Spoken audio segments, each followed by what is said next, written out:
Maya stared at the ceiling of their shared bedroom, listening to Dylan's restless breathing beside her. 4 years together, and she had never felt more alone. The weight of his unspoken expectations pressed down on her chest like the heaviest patient she'd ever had to move during her shifts at the hospital. Outside their window, the world slept peacefully, unaware of the storm brewing in their once harmonious relationship. Maya's life had been built on careful boundaries and hard-earned independence. Growing up without family had taught her to rely only on herself, to find strength in solitude, and to create chosen family from friends and partners who truly understood her heart. When she met Dylan 4 years ago, his warm, chaotic, sprawling family had felt foreign but fascinating, like watching a movie about a life she'd never lived. Dylan thrived in the center of family chaos. Every Sunday dinner, every birthday celebration, every crisis became a family affair where everyone rallied together like soldiers in an unspoken war against life's hardships. For Dylan, family wasn't just blood. It was identity, purpose, and the foundation of every major decision he made. Everything changed on a Tuesday morning in March when Dylan's phone rang with news that would shatter their family's foundation. His mother, vibrant and only 42, had suffered a massive stroke while making breakfast for Dylan's 3 younger siblings. The woman who had been the glue holding their large family together was now helpless, requiring round-the-clock supervision that their insurance cruelly refused to cover.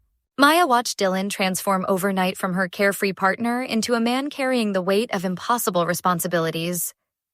His father, overwhelmed and heartbroken, struggled to manage 3 traumatized children while caring for a wife who could no longer recognize faces or form complete sentences. The family rotated shifts like medical staff, but there simply weren't enough hands, enough hours, enough emotional energy to meet the crushing demands of constant caregiving. That's when Dylan turned to Maya with eyes full of desperate hope and unspoken assumptions. As a nurse, she understood medical care better than anyone. She worked only 3 days a week while he worked 6 grueling days at the mechanic shop's front desk. In Dylan's mind, the solution was obvious. Maya could dedicate her days off to caring for his mother, allowing his father to focus on keeping the younger children's lives from completely falling apart. But Maya felt her carefully constructed boundaries crumbling under the weight of Dylan's expectations. Her 3 days off weren't just free time. They were sacred recovery periods where she recharged from the emotional and physical demands of professional caregiving.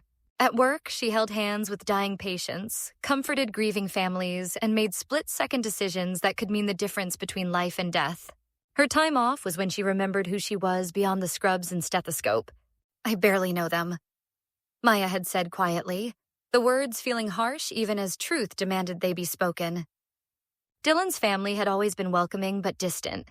Pleasant dinner conversation with people who shared DNA with the man she loved, but not the deep bonds that made sacrifice feel natural.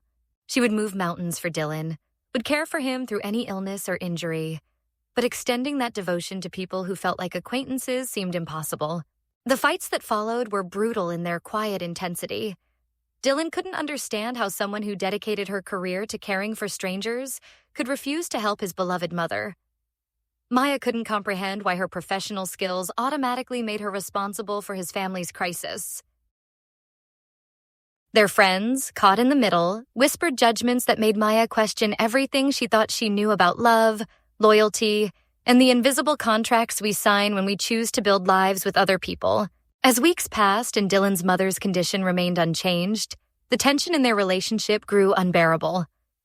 Maya saw the exhaustion in Dylan's eyes, the way his shoulders sagged under pressure that no 26-year-old should have to carry. But she also felt her own spirit breaking under the weight of expectations that felt suffocating and unfair. What do you think? Should love automatically extend to caring for a partner's family in crisis? Or do we have the right to maintain boundaries even when people are suffering? Is Maya being selfish? Or is Dylan asking too much? Share your thoughts. This dilemma is tearing relationships apart everywhere.